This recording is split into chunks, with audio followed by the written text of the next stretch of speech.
जय हिंद, आदाब। मैं हूं शमीम जराजपुरी और आप देख रहे हैं खबरों नज़र चैनल। सबसे तेज़ और ताज़ा समाचार देखने के लिए बने रहिए हमारे साथ। अब खबर विस्तार से। इस खबर के प्रायोजक हैं Niswa inter college English medium Paharpur, शहर आजमगढ़ में एडमिशन ओपन। अच्छी तालीम के लिए अपनी बच्चियों का एडमिशन कराएं। बड़ी खबर आजमगढ़ से है, जहां फूलपुर पवई के पूर्व विधायक श्याम बहादुर यादव की माताजी के निधन और पूर्व मंत्री रामाश्रय विश्वकर्मा की पत्नी के निधन पर श्रद्धांजलि देने उनके मकानों पर पहुंचे समाजवादी पार्टी के राष्ट्रीय अध्यक्ष और पूर्व मुख्यमंत्री अखिलेश यादव ने मीडिया के सवालों का जवाब देते हुए भारतीय जनता पार्टी की सरकार पर जमकर बोले और कहा कि ये सरकार सिर्फ जात और मजहब के नाम पर नफरत की सियासत कर रही है। अखिलेश यादव ने ज्ञानवापी मस्जिद में शिवलिंग मिलने के मामले पर कहा कि ये कई सालों पुरानी मस्जिद है, जिसकी एक तारीख है और सुप्रीम कोर्ट का आदेश भी है कि पुरानी धार्मिक चीज़ों को नहीं छेड़ा जा सकता है, लेकिन ये भाजपा है जो धार्मिक स्थलों को निशाना बना रही है। मीडिया से बातचीत करते हुए अखिलेश यादव ने क्या कुछ कहा, आइए हम आपको दिखाते हैं। मंत्री रामाश्रय विश्वकर्मा जी के पत्नी के निधन के बाद उनके घर में कार्यक्रम था, मुझे शामिल होना था, लेकिन उस समय मैं शामिल नहीं हो पाया। आज मुझे आने का मौका मिला, इसलिए जहां पार्टी के पूर्व विधायक श्याम बहादुर की माताजी के निधन के बाद उनके घर में कार्यक्रम था, उसमें शामिल हुआ। और साथ ही आज मैं रामाश्रय विश्वकर्मा जी, उनके सभी सहयोगी साथियों, परिवार के लोगों से मिलने का मौका मिला है। उस समय दुख की घड़ी में मैं नहीं पहुंच पाया था, इसलिए आज मैंने ज़रूरी समझा कि आज जब मैं जा रहा हूं आजमगढ़ तो परिवार से मैं मिलूँ। जहाँ तक आजमगढ़ का सवाल है, ये एक्सप्रेसवे इसीलिए बनाया गया था कि आजमगढ़ में जल्दी आएँ और जल्दी लोगों से मिल सकें। जिस समय नेताजी यहाँ से लोकसभा के साथ थे, समाजवादी पार्टी की सरकार थी, आगरा लखनऊ एक्सप्रेसवे बन गया था को और आगे ले जाएं। उस समय यहाँ की जनता ने कभी एक्सप्रेसवे नहीं मांगा था, लेकिन उसके बावजूद समाजवादी सरकार ने समाजवादी पूर्वांचल एक्सप्रेसवे दिया था। तो आज एक्सप्रेसवे है, आजमगढ़ से आना जाना आसान हो गया। जनता का आना जाना आसान है तो हमारा भी आना जाना आसान है। सर, कथित रूप से ज्ञानवापी मंदिर में वहाँ पे जो शिवलिंग मिला है, उसको लेकर के किस तरीके से आप देख रहे हैं? ज्ञानवापी मस्जिद बहुत पुरानी रही है और ये भारतीय जनता पार्टी की जानबूझ करके साजिश है। भारतीय जनता पार्टी के ये इंडिविजिबल मित्र हैं जो समय समय पर निकल करके आते हैं।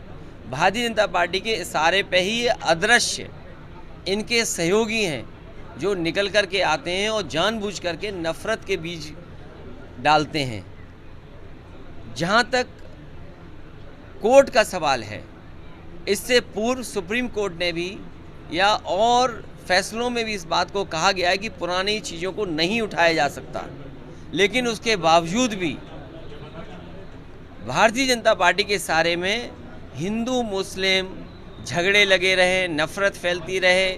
जो बुनियादी सवाल हैं उन पर चर्चा ना हो, महंगाई पे चर्चा ना हो, डीजल की महंगाई पे चर्चा ना हो, पेट्रोल की कीमतें बढ़ रही उसकी पे चर्चा ना हो, स्टील महंगी हो गई उस पर चर्चा ना हो, सीमेंट महंगा हो गया उस पर चर्चा ना हो, कड़वा तेल महंगा हो गया उस पर चर्चा ना हो। इसलिए जानबूझ करके भारतीय जनता पार्टी की इस तरह का काम करती है, उन्हीं के सहारे पर इस तरह के सवाल उठाए जाते हैं। और जब ये सवाल उठाए जाते हैं, कहीं ना कहीं आप देखना कुछ ना कुछ खरीद नई चीज़ें बिक रही हैं। अभी तक तो भारतीय जनता पार्टी कहती थी 1 नेशन 1 राशन। हो सकता है आने वाले समय में भारतीय जनता पार्टी कहे कि एक देश एक पूंजीपति। इसलिए हम लोगों को सावधान रहना पड़ेगा भारतीय जनता पार्टी की साजिश से। सर, अपात्र बताकर राशन कार्ड से लोगों के नाम काटे जा रहे हैं। भारतीय जनता पार्टी अभी तक तो उद्योगपतियों से मुनाफा कमा रही थी कि अगर देखें आप, सबसे ज़्यादा चंदा भारतीय जनता पार्टी को मिला है, पॉलिटिकल पार्टी को। ये पॉलिटिकल पार्टी वो है जो गरीबों से भी मुनाफा कमाना चाहती है। जब गेहूं खरीदा गया होगा तो कोई कीमत नहीं होगी, और जब राशन दिया गया था गरीबों को तो कोई शर्त नहीं थी। अब चुनाव जीत गए तो गरीबों को पहचानते नहीं है। ये वो सरकार है जो गरीबों से भी वसूल रही हो, मुनाफा कमाना चाहती है। सर, चर्चाएं हैं और कयास भी लगाए जा रहे हैं कि डिम्पल जी यहाँ से लोकसभा प्रत्याशी हो सकती हैं उपचुनाव में। अभी मैं इस बात को नहीं कह सकता हूँ, लेकिन हमारी पार्टी के कार्यकर्ता नेता हम लोग बैठ करके तय करेंगे कि लोकसभा का आने वाले चुनाव में कौन प्रत्याशी होगा। लेकिन यहाँ की जनता पर और हमें कार्यकर्ताओं पर भरोसा है कि समाजवादी पार्टी की पुनः ऐतिहासिक जीत होगी। सर, फैजाबाद इलाहाबाद के तर्ज पे लखनऊ का नाम बदलने का सामने आ रहा है, उसके क्या? बीजेपी जानबूझ करके बेरोजगारी पर नहीं बात करेगी। मैं उनसे जानना चाहता हूँ, ये बुलडोजर चला रहे थे, कल मुख्यमंत्री जी ने जिस अस्पताल का उद्घाटन किया है वो भी इलीगल है, और इलीगल इसलिए कि रेजिडेंशियल एरिया में कोई अस्पताल नहीं बन सकता। क्या रेजिडेंशियल एरिया में अस्पताल बन सकता है? तो जब रेजिडेंशियल एरिया में अस्पताल नहीं बन सकता है तो बताओ, मुख्यमंत्री जी ने उद्घाटन कर दिया, तो बुलडोजर चलेगा कि नहीं चलेगा?